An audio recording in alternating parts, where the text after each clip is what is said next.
Welcome to the Genius Factory. Enjoy the video. In this video, I will explain how to make a construction work plan.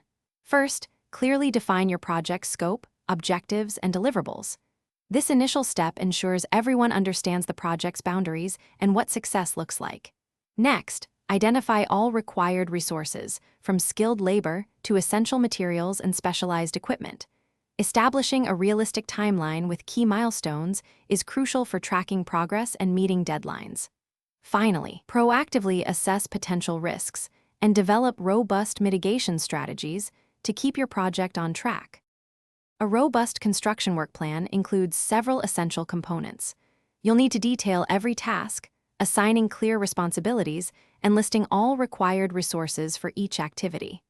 Develop a comprehensive schedule that specifies start and end dates for every phase, ensuring a smooth flow. Don't forget to outline stringent quality control measures and critical safety protocols to protect your team and ensure high standards.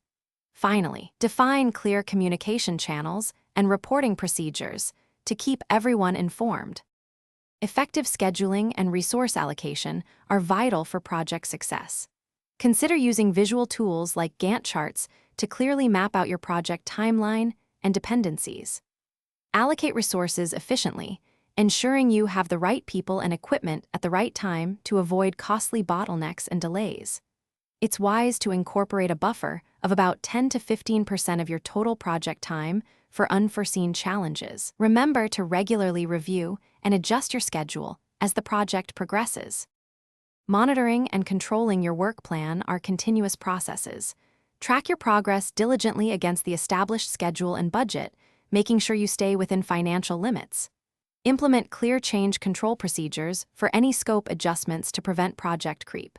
Regular site inspections and team meetings, perhaps weekly or bi-weekly, are essential for identifying issues early.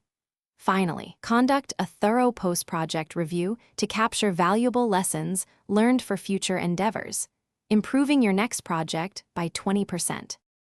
Thanks for watching. If you found this helpful, don't forget to like and subscribe.